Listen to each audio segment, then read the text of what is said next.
In this video, what I'm going to show you is the rebuild of a legend. It's my dream car. I spent many years, from the time I was 3 years old until I was 19, staring at this car, sitting in the field, ready to be rebuilt. As you can see, the interior was rough, but it was all there. Floors, a little rough, kind of like Fred Flintstone's car. There's me sitting in it, and it's sitting right out front of that house where it sat for almost 30 years. There's my brother and I, me and the looking back at the camera.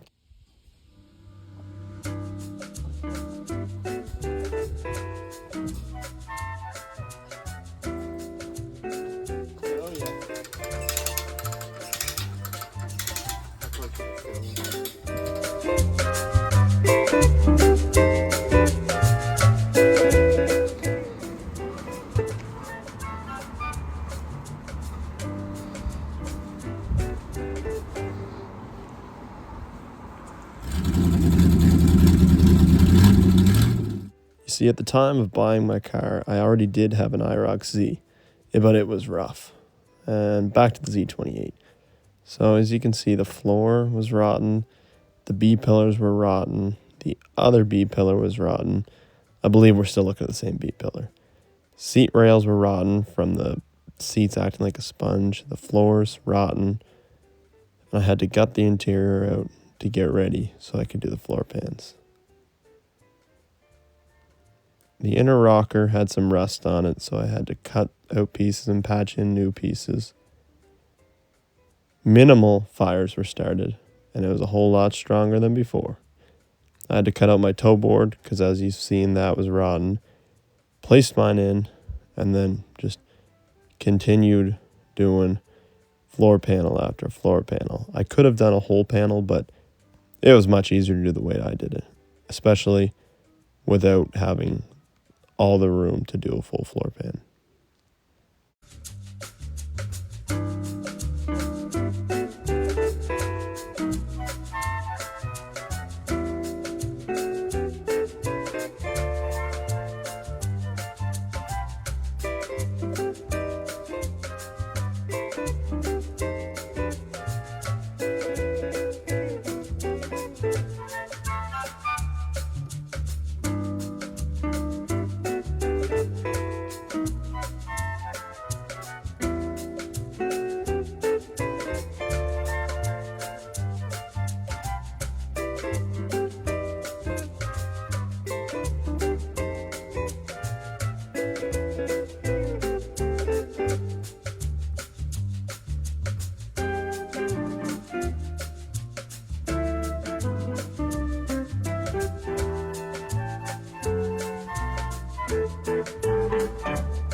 Next up, we did have to replace the door handle because that was broken.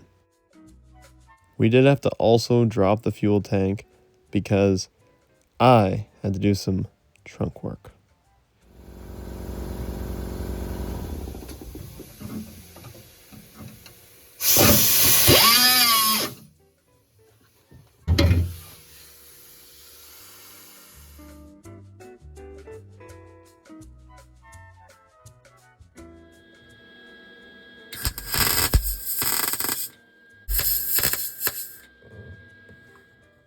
But it didn't stop there.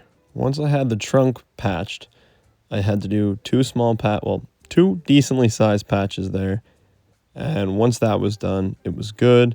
Then it was onto the B-pillar. Now this was something that was stressing me out. I was losing sleep. I didn't know how to do it. I wasn't sure if I was going to have to buy part of a car already cut out. But here in Nova Scotia, all the cars, if that part's still good, most likely the car is still good. So I didn't want to cut that out of a good car. So I had to come up with it on my own. I did also have a hole in the roof that was filled with silicone, so I had to cut that out and put in a little patch there, which ended up coming out pretty good. I was happy with it. And back to the B-pillar, as you can see. The T-top channels were hard to look at. I mean, just pinholes, rust holes. I didn't understand how that could happen. I mean, I did. Sat outside for 30 years. Makes sense. But I had to cut all that out. I had to make sure it wouldn't come back. So I cut more than I thought I had to. And then I had to patch it in, make the template, make my piece, put it in, weld it in. And I had to be careful not to warp the roof because you're very close to the roof and that would not be fun. But it ended up coming out pretty good. Back to the floor pans. As you can see, I completely wire brushed everything off, painted them with an epoxy primer. It's the strongest primer you can put on. I rolled it on. I also had to cut my brakes. Here's me gutting my brakes. I'm gutting my brakes. And rotors removed. Rotors on. Boom. New wheel bearings as well.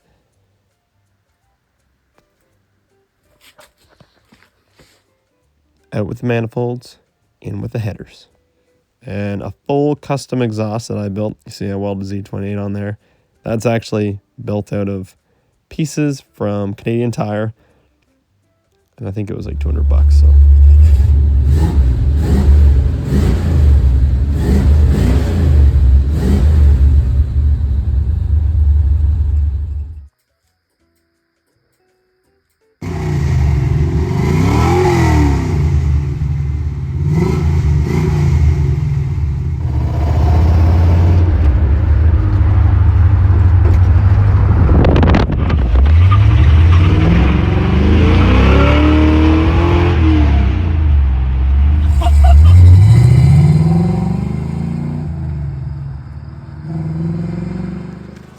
All right, look at this.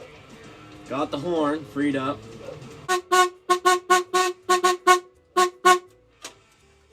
All right, that's enough fun. I had to get back to the mechanics. The carburetor needed to be rebuilt.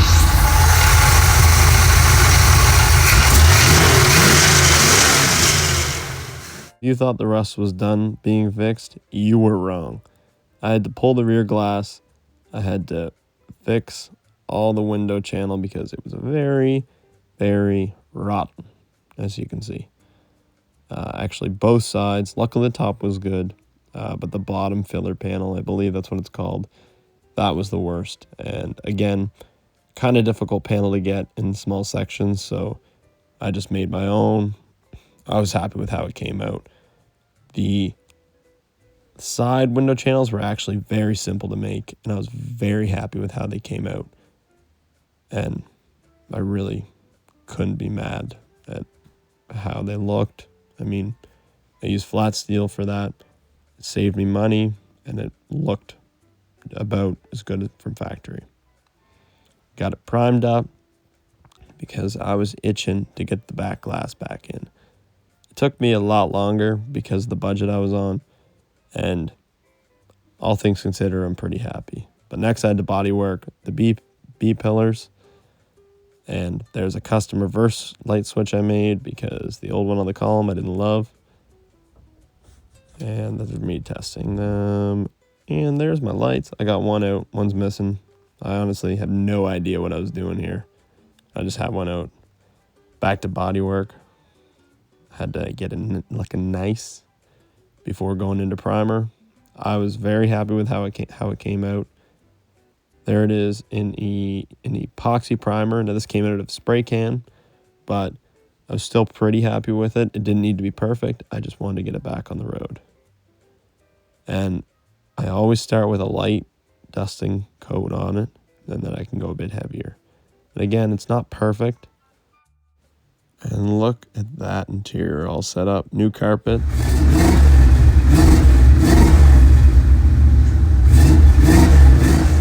And now it's time to enjoy the road.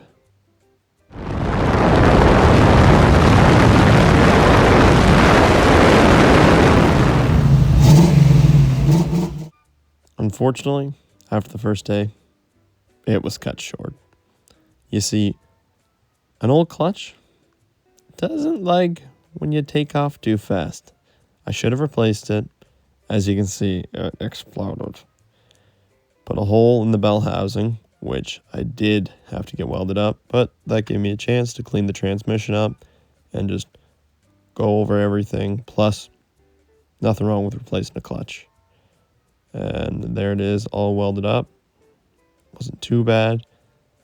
And now it's back on the road for years and years and years to enjoy. I'll never sell this car. I'll enjoy it forever.